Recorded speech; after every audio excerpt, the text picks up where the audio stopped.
ท่านนางวณีสาครทิพธิราชเป็นผู้เล้าผู้หนึ่งอยู่สถาบันคงจื้อมหาวิทยาลัยแห่งชาติที่ได้รับรางวัลการออกแบบบทสอนดีเด่นจากการแข่งขันในหัวข้อการแข่งขันครูตัวแบบสอนดีสอนเด่นสำหรับประเทศในอาเซียนตะวันออกเฉียงใต้ประจำปี 2025การแข่งขันในหัวข้อการแข่งขันครูตัวแบบสอนดีสอนเด่นสำหรับประเทศในเขตอาเซียนตะวันออกเฉียงใต้ประจำปี 2025ที่ได้จัดขึ้นในระหว่างวันที่ 26-29 กันยาที่กัวลาลัมเปอร์ประเทศมาเลเซียโดยมีผู้เข้าร่วมทั้งหมด32คนจาก7ประเทศอาเซียนสำหรับสาธารณรัฐประชาธิปไตยประชาชนลาวได้จัดการคัดเลือกเอาตัวแทนครูสอนภาษาจีนเข้าร่วมครั้งนี้เป็นครั้งที่2ซึ่งปีนี้สามารถคัดเลือกเข้าร่วม4คนในนี้ครูสอนภาษาจีนคนลาวสามารถญาติได้คันชนะเลิศ2คนหนึ่งในนั้นก็คือท่านนางมณีสาครทิพธิราชซึ่งเป็นครูลาวผู้หนึ่งจากสถาบันคงจื้อมหาวิทยาลัยแห่งชาติและได้ให้สัมภาษณ์ต่อทีมข่าวโทรภาพแห่งชาติเกี่ยวกับความภาคภูมิใจและเป็นครั้งทำอิฐที่ได้มีโอกาสเข้าร่วมงาน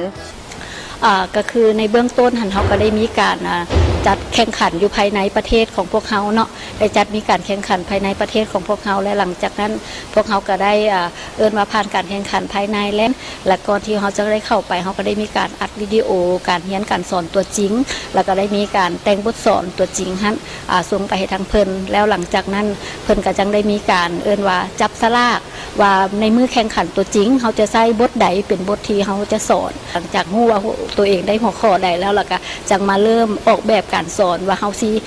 สอนแนวใดภายในเวลาที่เขากำหนดแล้วก็ภายในเงื่อนไขที่เขาต้องการการได้รับรางวัลในครั้งนี้ถือเป็นผลงานแห่งความพยายามในการฝึกฝนหล่อหลอมตนเองซึ่งมีความสำคัญหลายสำหรับวิชาชีพครูสอนการออกแบบการสอนหมายถึงการกัดเกี่ยมเนื้อในบทสอนเป้าหมายผู้เรียนการแต่งบทสอนการนำใช้สื่อการเรียนการสอนเทคนิคการสอนในห้องเรียนการให้เวียกบ้านแก่นักเรียนโดยรวมแม่นขบวนการทั้งหมดในเวียกงานการเรียนการสอนและการถ่ายทอดความรู้แก่นักเรียนตนเข้าร่วมการแข่งขันในครั้งนี้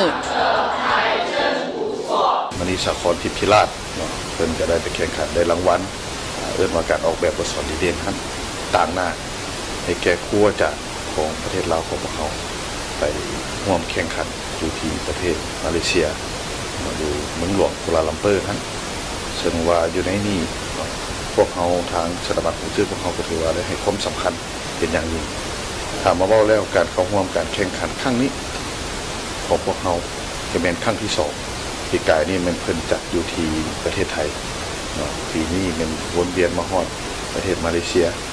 ก่อนไปทางครูอาจารย์พวกเขานี่ก็ได้ให้การเอิ้นว่าชิดสอนโดยเฉพาะอาจารย์จีนได้จัดเกี่ยมให้เพิ่นว่าการชิดสอนภาษาจีนควรเน้นนักอันใดเนี่ยต่างๆอันนี้เลยเฮ็ดให้เพิ่นมีความพร้อมมีความมั่นใจและอีกอันนึงที่ทางพวกเขาได้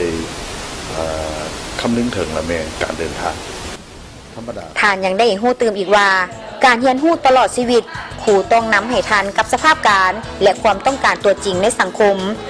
ปัจจุบันตนเองรับผิดชอบเวียกงานการเรียนการสอนภาษาจีนอยู่สถาบันคงจื้อมาแต่โดนนานร่วมกับอาจารย์จีนในการกำหนดหลักสูตรการเรียนปึ้มตำราเรียนและเวียกงานการเรียนการสอนภาษาจีนนับแต่ปี 2010 และปี 2013 หาปี 2016 ได้ไปศึกษาเรียนระดับปริญญาโทสาขาหลักสูตรการสอนภาษาจีนสากลยังได้รับรางวัลบทวิทยานิพนธ์ดีเด่นในปี 2020 เป็นหัวหน้าแผนกวิชาการสถาบันคงจื้อปัจจุบันไปศึกษาต่อระดับปริญญาเอกสาขาการศึกษาชนเผ่าที่มหาวิทยาลัยชนเผ่ากวงซีสาธารณรัฐประชาชนจีน